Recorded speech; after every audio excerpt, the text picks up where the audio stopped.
नमस्कार मित्रांनो, हा बीटल जातीचा बोकड आहे। याचं वय 4.5 ते 5 महिने आहे।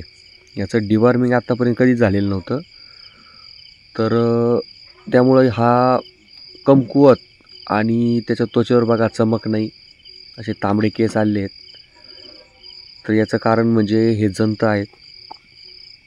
जंत बघा मित्रांनो, हे याच्या जुलाबावाटे पडले त्याचं डिवॉर्मिंग औषध दिल्यानंतर।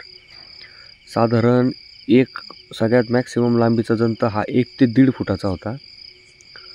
सरळ केल्यानंतर तो 1-1.5 फुटाचा व्हायचा आणि परत आकुंचन पावायचा। तर हा दिसायला इतका भयानक दिसतोय, तर हा पोटामध्ये काय करत असेल आणि आपण याला किती खुराक घातला तरी याच्या अंगी लागत नाही।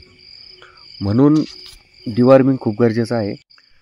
याला मी सरकारी हॉस्पिटलमध्ये जे मिळतं ते डिवॉर्मिंगचं औषध दिलं होतं, किंवा आपल्या मेडिकलमध्ये अल्बोमार म्हणून बिरबॅक कंपनीचं मिळतं, ते दिलं तरी चालतं।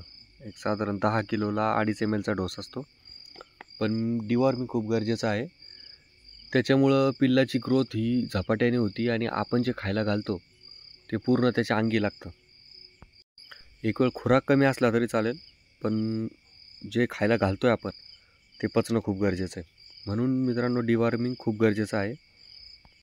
आणि आणखीन एक घरगुती उपाय म्हणजे लिंबाचा पाला। लिंबाचा पाला जरी आपण आठवड्यातून 2-3 वेळेस टाकला तरी एक चांगल्या आयुर्वेदिक पद्धतीने त्याचं डिवॉर्मिंग होतं। पण शक्यतो हे जे मेडिकलमध्ये औषधं मिळतात अल्बोमारसारखे, किंवा सरकारी रुग्णालयात मिळतात त्यांनी डिवॉर्मिंग करणं खूप गरजेचं आहे। धन्यवाद मित्रांनो।